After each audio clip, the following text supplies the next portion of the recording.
Kaixo, hoy hemos venido al Basque Culinary Center, que es uno de esos proyectos de los que nos sentimos muy orgullosos. Lo llevamos a cabo desde el Plan Estratégico de San Sebastián, con el impulso de Odón Elorza como alcalde, de Patxi López como lehendakari, también con la colaboración de la ministra de Ciencia y de Innovación, que era Cristina Garmendia Donostiarra, que tanto ayudó también a Donosti en la obtención del título de Ciudad de la Ciencia, de Capital de la Ciencia.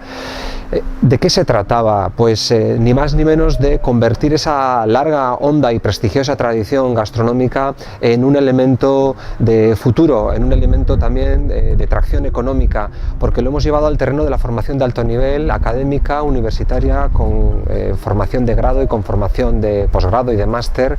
también incorporando proyectos de incubación de pequeñas industrias agroalimentarias, y de algún modo yo creo que este